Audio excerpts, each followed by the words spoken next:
esto se caía por su peso entero. Creo que por el tiempo, porque Andrea sale temprano, si usted quiere, o Jaime, Dale, No, yo. ya, que se trata de la cooperación militar marítima en los Así Estados Unidos es. o cualquier tema que quiera. Andrea Benavides es un versado constitucionalista. Claro Por favor, que sí. Andrea. André, qué gusto vernos. Sigue Jaime después de ti. Hola Andrea, ¿cómo estás? Ahí estás, ya te veo, perfecto.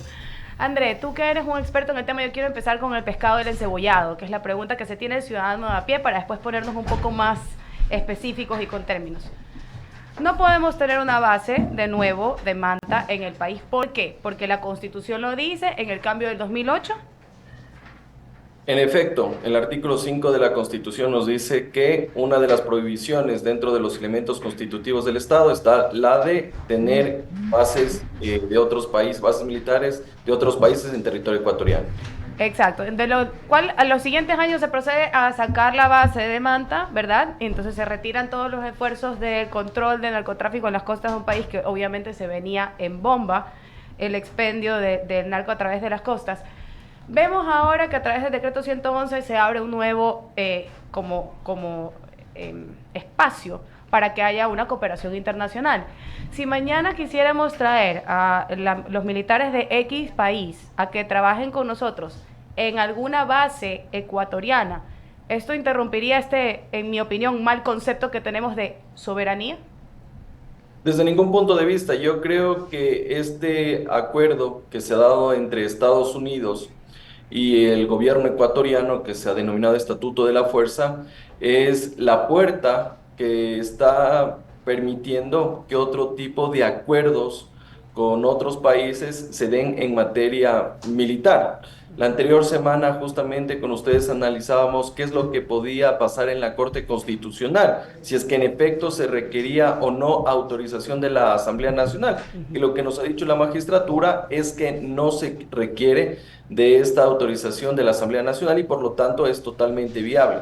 Bajo ese paraguas, evidentemente, si es que el gobierno nacional quisiera tener ayuda militar de Argentina, de Canadá, de Francia, del país que sea, se debería seguir la misma línea y con eso, obviamente, generar estos acuerdos mutuos que permitan contrarrestar la situación de inseguridad y de crimen organizado que está viviendo el Ecuador.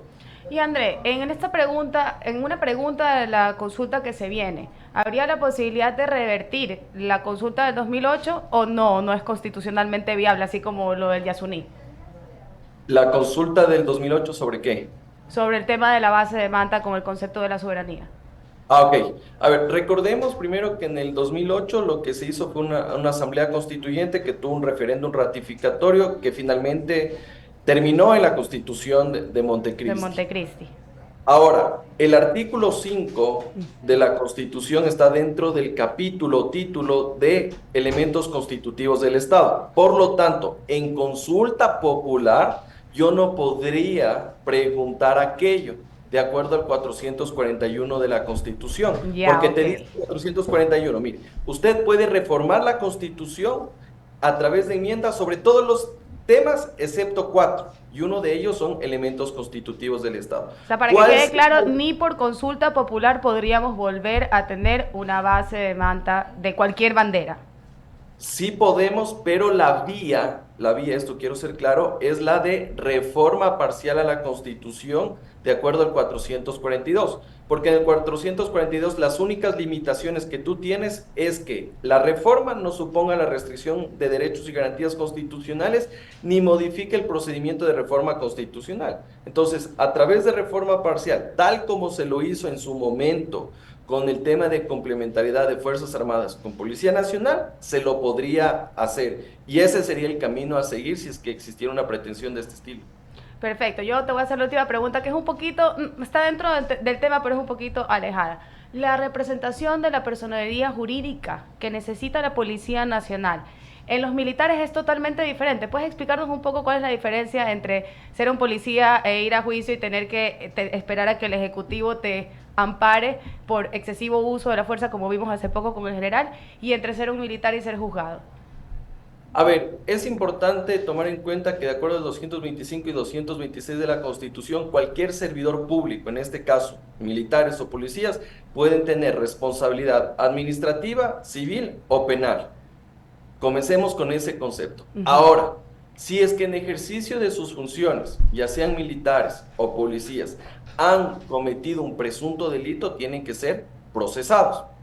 Entonces, en eso estamos claros. ¿Qué pasa con lo que y con el respaldo que tiene actualmente Policía Nacional y militares? Importante tomar en cuenta que el Código Orgánico Integral Penal Ujú. blinda las actuaciones de policías y militares si es que se lo hace en ejercicio del uso progresivo de la fuerza en el marco de su misión constitucional, ¿ya? Porque eso sería legítima defensa. Es decir, que si Así es. mañana un policía o un militar mata a un delincuente por salvar la vida de un ciudadano, está totalmente justificado. Ujú. El problema que se da actualmente es que muchos policías o militares son procesados y no tienen el respaldo institucional de la fuerza pública que pertenecen. Porque, ¿qué es lo que pasa? Que muchas veces policías son dados la baja porque están con prisión preventiva y obviamente ya no pueden seguir en el cargo. Ujú. Después pierden la antigüedad y cuando ya les declaran inocentes ya no pueden estar en la misma promoción, etcétera, y temas de ascenso. Lo mismo pasa con el tema de militares. Entonces, de alguna forma, en la ley del uso progresivo de la fuerza, sí se dijo que el Estado debería garantizar el patrocinio legal en esos procesos judiciales O que sea, son ya no esos. sería ni la institución militar ni la institución policial, sino el ejecutivo como tal. No, no, no. La propia institución a la que Ya. pertenece, en este caso Policía Nacional o Fuerzas Armadas. Porque imagínate tú, si vas a un proceso penal donde hay un asesinato de por medio por uso progresivo de la fuerza, un abogado te saca la cabeza en honorarios. Y Claro. muchas veces no tenían una defensa adecuada porque no tenían los recursos para hacerlo, el Estado no les respaldaba y evidentemente eso ¿qué ocasionaba? Que primero sean sancionados penalmente y segundo, Que pierdan toda perdían su su carrera. cargo, perdían su cargo ahí en la fuerza pública que pertenece. Totalmente, ¿no? Y creo que es necesario que nuestras fuerzas públicas se sientan respaldadas justamente en el plano legal para poder exigirles el nivel de acción que estamos teniendo, ¿no? Un gusto, querido, te paso a Jaime, que está ya conectado con nosotros, listo y dispuesto para preguntar. Ya. Un abrazo y nos vemos pronto. Gracias, un Gracias, abrazo. querida Andrea, muy amable de su parte, pasarme el micrófono. Este, ¿Cómo está, André? Mira, la verdad es que yo te iba a enfocar, digamos, las preguntas o el análisis contigo. Era básicamente analizar el tema exclusivamente del estado de excepción y el decreto 111. Es decir, hay un estado de guerra sí, un estado de guerra declarado, un conflicto interno declarado y un estado de excepción. Y hay mucha gente que habla de que los militares después de 60 días van a tener que regresar a sus cuarteles. Y hay otra posición que se dice, no es así, porque al estar eh, el decreto de conflicto interno o estado de guerra es hasta que se culmine o se aniquile al enemigo. ¿Cuál es la posición jurídica según tu criterio, Ana? A ver, la Constitución de la República nos dice que yo puedo expedir un decreto de estado de excepción bajo ciertas causales. En el caso del decreto ejecutivo 110 y 111, se ha utilizado el de conmoción interna y el de conflicto armado interno. Perfecto. ¿Cuáles son las limitaciones que nos da la Constitución? La Constitución nos da dos limitaciones, el uno de carácter territorial y otro de carácter temporal. En el ámbito temporal, tú puedes utilizar este estado de excepción hasta 60 días, de acuerdo al 166 de la Constitución, y puedes ampliarlo hasta 30 días adicionales, es decir, que estamos hablando de un estado de excepción que puede durar hasta 90 días. Y la preocupación que tiene la ciudadanía es que pasa luego de que se acabe este estado de excepción. ¿Y qué es lo que sigue? Entonces, claro, tú tienes varias alternativas. La una, en efecto, es emitir otro decreto de estado de excepción bajo la misma causal, pero con diferente fundamentación, más o menos bypaseando los límites de la Constitución para que no se te caiga en la Corte Constitucional, porque la Corte Constitucional también ya te ha dicho, puedes utilizar el estado de excepción, pero no de manera reiterada. Pero ahí tenemos una cuestión, un ejemplo, el caso del COVID. En el COVID te mandaste como 4 o 5 estados de excepción porque no sabíamos cuándo iba a terminar aquello. Ahora, ante aquello, ¿qué es lo que podemos hacer? Yo al menos lo que estoy sugiriendo, y ese es ya un operativo político que se debe hacer entre el gobierno, el CNE y con lo que resuelva la Corte Constitucional en los próximos días, es que la consulta popular debería coincidir con la reforma parcial a la Constitución en el cual le das complementariedad a Fuerzas Armadas con Policía Nacional. Entonces, si es que el estado de excepción termina con la consulta popular, de inmediato entraría la reforma parcial de complementariedad y con eso ya no necesitamos el tema del estado de excepción. Y con A ver, aquello, los militares ya no tienen que irse a los cuarteles, sino que tranquilamente ya, podrían hacer este tipo de intervenciones en las calles complementarias a lo que tiene que ver en materia de seguridad ciudadana.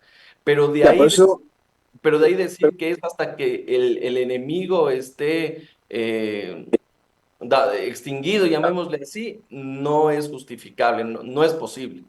a ver, eso es para declarar un estado de excepción, pero si hay un estado de guerra, que es lo que se declaró por el conflicto interno, eso no es un estado de excepción, eso es una condición diferente a un estado de excepción. Eso significa que no necesita y no tiene tiempo límite, según los entendidos. Te estoy transmitiendo lo que escuché y lo que han hablado aquí en la radio.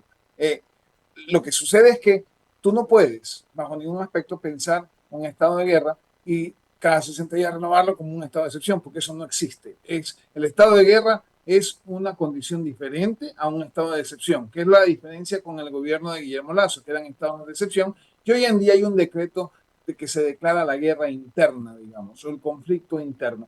Esa es la posición de algunos, y quisiera que lo analicemos para ver si es que tienen razón, o mejor dicho, cuál es tu criterio específico en la parte jurídica, porque el decreto de guerra efectivamente lo que hace es que no tiene un final. Eso es hasta que muere el enemigo o firmen la paz. Pues así normalmente es. O sea, si tuvieras tú un conflicto vamos a poner con Colombia o Perú, tendrías que firmar la paz para que no exista la guerra. Pero de lo contrario, estás en un estado de guerra y ahí cambian totalmente las condiciones. Y eso es lo que no se ha analizado en profundidad, André. Te escuchamos.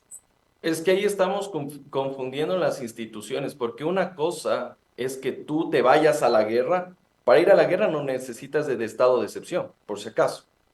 Tú tranquilamente sin estado de excepción te puedes ir a la guerra.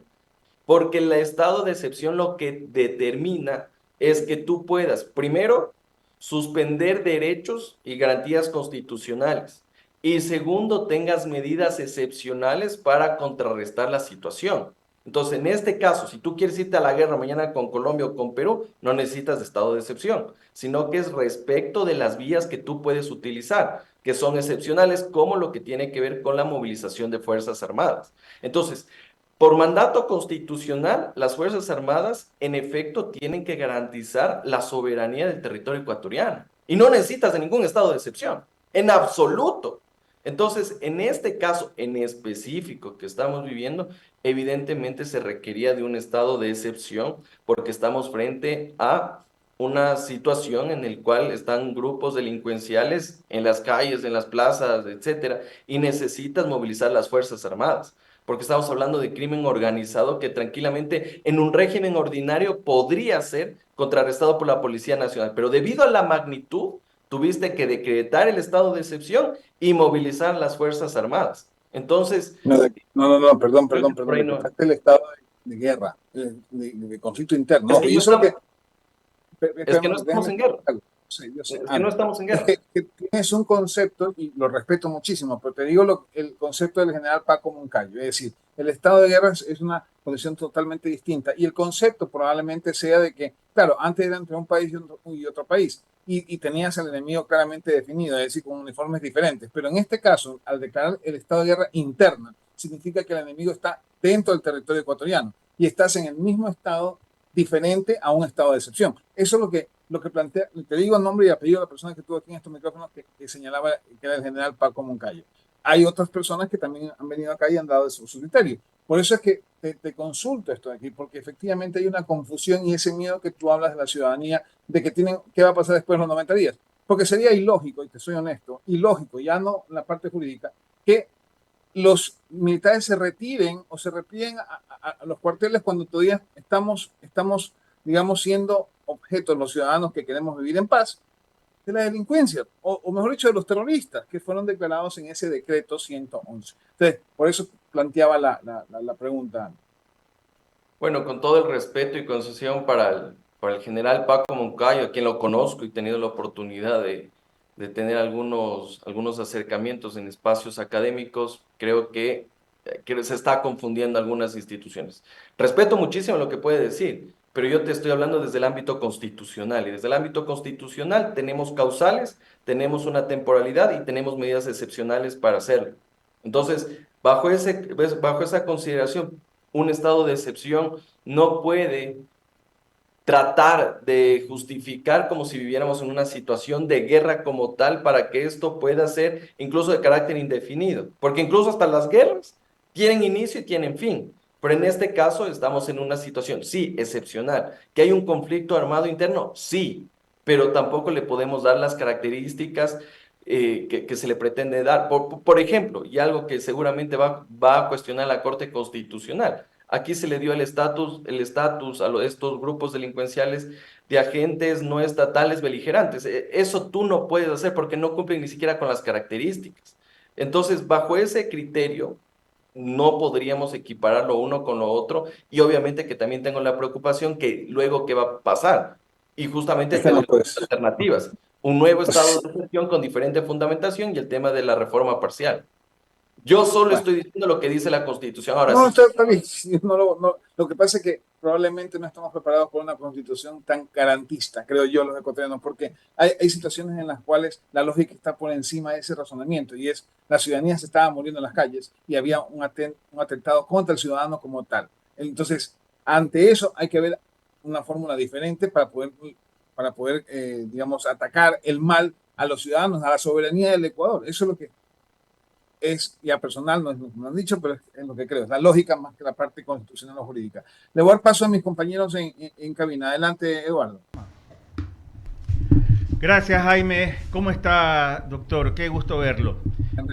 Yo tengo una inquietud respecto a algo en relación con lo que plantea Jaime.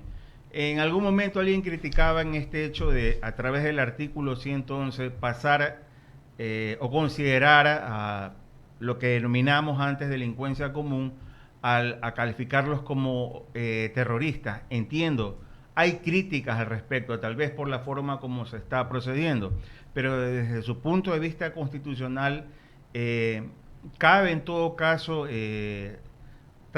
no tratarlos como tal, pero darles ese adjetivo, doctor.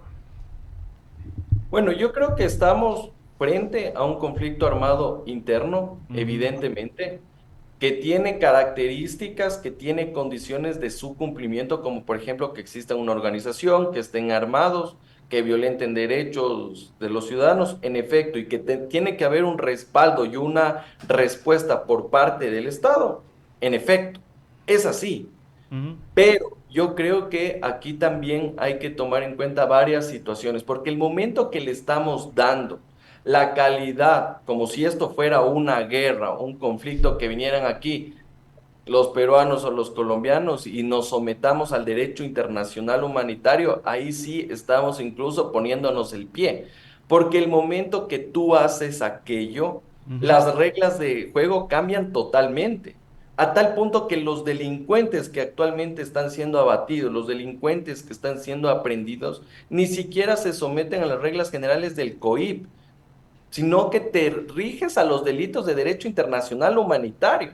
E incluso tú tienes una protección especial para cese del fuego.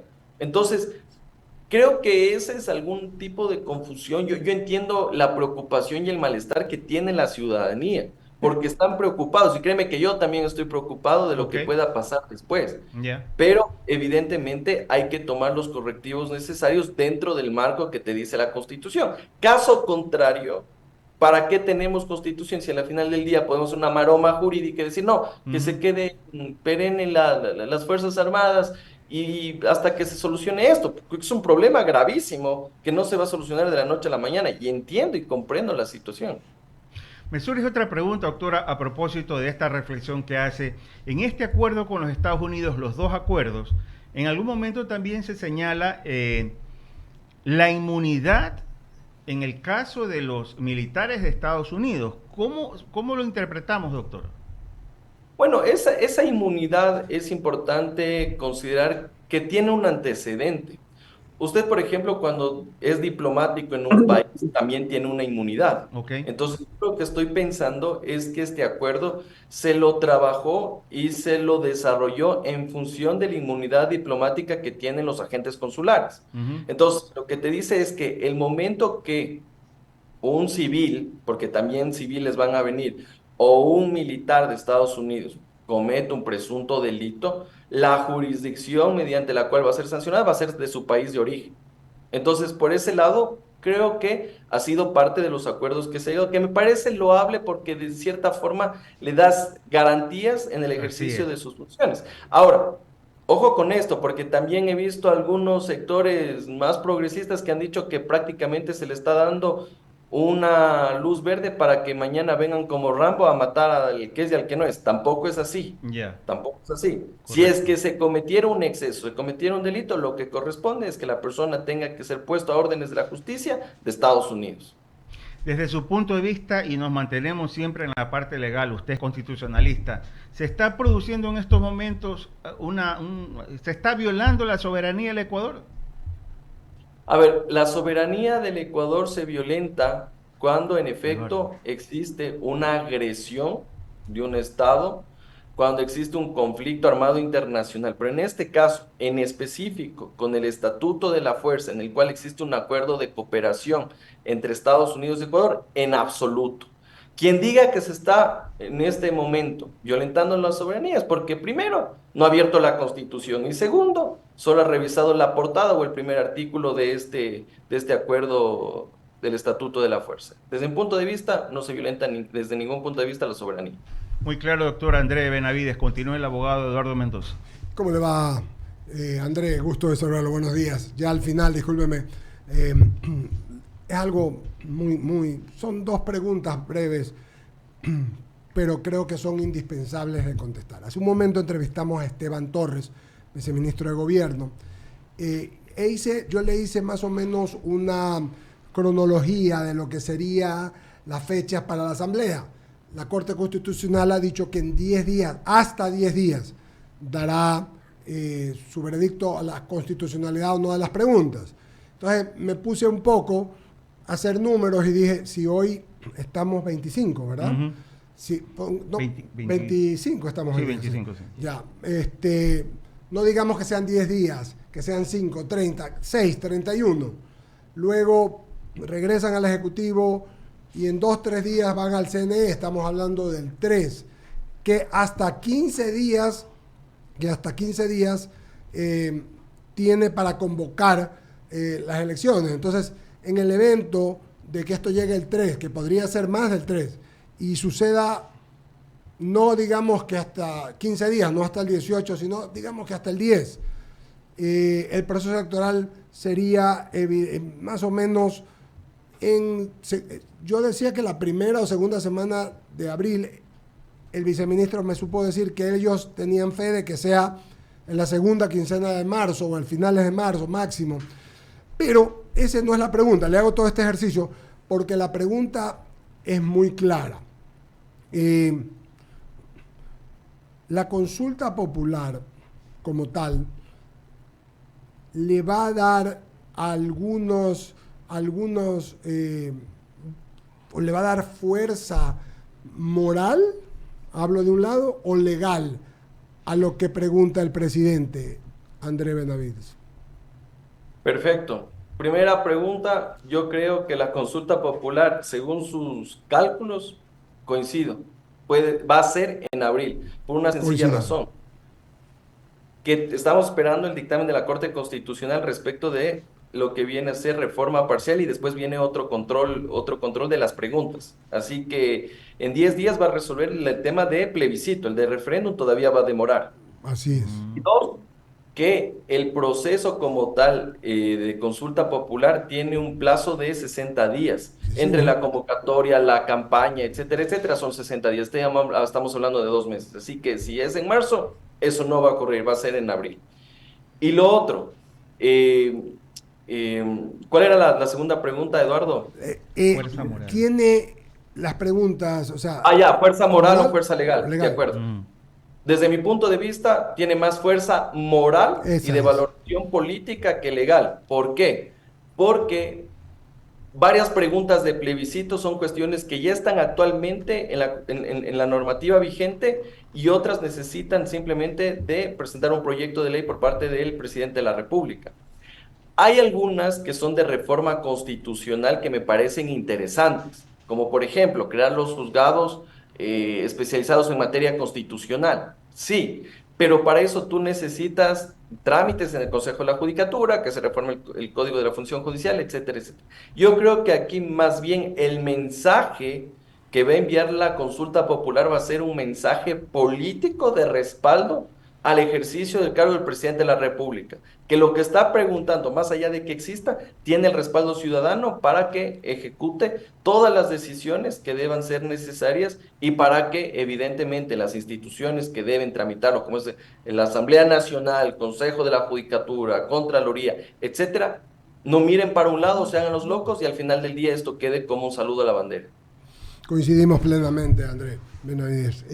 Y mi segunda pregunta, para ya ir concluyendo el programa, también me va a decir usted de pronto que no tiene que ver con todo lo que íbamos a hablar, pero son inquietudes que toda la colectividad me hace y que la conversamos con mucha gente y me dice, pues usted que tiene que saber un constitucionalista, tiene que saberlo una persona, por eso le pedí a Wendy que lo ubique. Y tiene que ver con algo que tratamos a primera hora del programa con mis compañeros Javier Segarra, Ramiro Cepeda, Enrique San Martín, Andrea González. Y tiene que ver con la eutanasia pasiva. ¿Ok? Para no argumentar demasiado, ¿qué requiere? O sea, hay gente que no tenemos la postura porque creemos que cada caso es particular. Si mañana la aprobamos así, de todas, cualquier deprimido va a decir que lo asistan. Una persona que se deprimió va a hacerlo, va a optar por lo mismo. Y puede haber hasta negocios, mal hechos como pasó en algunas partes del mundo. Tú me decías un nombre, ¿no? Jack Kevorkian. Jack Kevorkian, ¿verdad? El doctor muerte, el doctor muerte. Entonces, ¿cómo se debe o qué debe hacer en su criterio la Corte Constitucional para que no suceda lo uno, que no sea que cualquiera pueda tomarla, sino más bien, repito, ya estoy hablando como periodista, yo como católico no creo en lo mismo, no creo, pero que si existe el caso, tiene que tomarse las directrices y los caminos correspondientes legales. ¿Cómo se hace, Andrés? Porque es medio etéreo. Perfecto, excelente pregunta. Mira, Eduardo, cuando fue la audiencia del caso de Paola Roldán, yo tuve la oportunidad de comparecer como amicus curiae y justamente esas preocupaciones lo advertí porque la audiencia se concentró en si era inconstitucional o no el 144 para que el médico que va a ejecutar este procedimiento no sea sancionado como un delito de homicidio. En eso estamos claros, pero hay aspectos colaterales que se deben tomar en cuenta. Entonces, vamos a lo primero. A ver, aquí no es una cuestión de que mañana cualquier persona, como tú dices, que está deprimido, va donde el médico y dice, ¿sabes qué? Me quiero matar, deme la inyección y listo, se acabó. No. Tendríamos que utilizar protocolos y un procedimiento tal como se hizo en Colombia. En Colombia tú tienes dos fases. La primera, en la cual un comité de médicos te evalúa tu situación y se debe determinar primero que tienes una enfermedad incurable. Entonces, estamos hablando del deprimido, no podría utilizar este procedimiento. Tendría que ser una enfermedad incurable. Y segundo, que sea una enfermedad que te genere graves afectaciones a tu salud, a tu parte psicológica y emocional, y evidentemente esté deteriorando tu calidad de vida. Entonces, si se cumplen esos dos requisitos, este comité de médicos te dice, sí, en efecto, usted es candidato, vaya a hacerse este procedimiento. Y de ahí tenemos una segunda fase en el cual ya existe el procedimiento como tal, en el cual un médico va a practicar la eutanasia. Entonces, en ese sentido, yo lo que sugerí ese día en la Corte Constitucional es que en efecto se despenalice, sí, de acuerdo, pero hay otras cuestiones que se deben regular, como por ejemplo temas de carácter civil, porque la muerte de una persona evidentemente te genera otro tipo de repercusiones en el ámbito de las obligaciones. ¿Qué pasa con esa persona? Porque una cosa es que una persona se muere porque es viejo o por una enfermedad, pero si en este caso yo me estoy causando la muerte, ¿qué repercusiones tiene para otras personas que están obligadas conmigo? En materia de seguros, en materia de contratos. Es en materia un seguro de vida que no te aceptan porque es casi como un suicidio, pues Andrés. Si una persona quiere asistir, así es. La gente no ha tomado en cuenta, lo pensé también, qué buen criterio.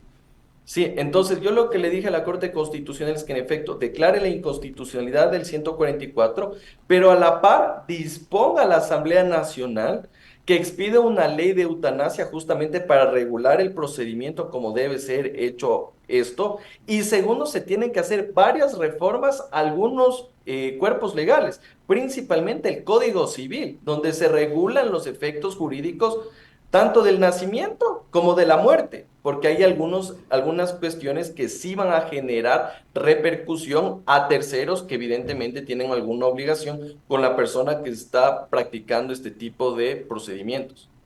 Querido Andrés, muchas gracias. De lo más coherente, como siempre, te agradezco, didáctico e inteligente. Sabes que es un tema que tendremos que seguir tratando. No creo que estamos listos, porque la reforma, lo que dices tú, no termina siendo un tema de la Constitución, termina siendo un tema civil, es verídico. Porque entonces, si una persona, los seguros de vida te dicen, claro, te eximen el suicidio. Entonces, si tú vas y dices esto, entonces, ¿cómo queda? Es muy interesante. Y repito, yo estoy en desacuerdo, pero soy un periodista y este tema tiene que estar en el foro constantemente y hablando. Por eso celebro tu intervención y pues te mando un abrazo. Gracias por estar en I99 en el programa Diálogo y que tengas muy buen fin de semana, Andrés Benavides. Muchas gracias por la invitación, Eduardo. Un cordial saludo para todos y hasta la próxima. Muy bien. Vamos a despedir el programa, querido amigo, mandándole un abrazo a toda la afición de Barcelona y Emelec. Siguen entrando. ¿Sí sabe usted? Dígame. Una digresión rápida. El señor Velázquez se tomó 15 minutos y nos dejó a nosotros apenas 5 minutos para las preguntas. ¿Por qué hizo eso, señor Velázquez? Señor Velázquez, conteste, que sé que está conversando con alguien. Por favor, conteste. No quiere contestar. Entonces, el silencio otorga, el silencio él otorga. sabe lo que hizo. Por eso es que no le damos mucho chance a veces, porque si no, solo él quiere hablar. Cree que es un monólogo. Tiene que hacerle un segmento, 5 minutos con Jaime Velázquez. Pero que se va a tomar 5, 20. Claro. Porque él no hace caso. Porque son 5 nomás de Por eso nombre, es que pero Javier son Segarra 20. se indigna. No, es que Javier indigna. Segarra se levantó y se fue, porque dijo, yo ya no tengo chance. Sí, la verdad que muy bien. Felicitaciones entonces a los equipos del astillero.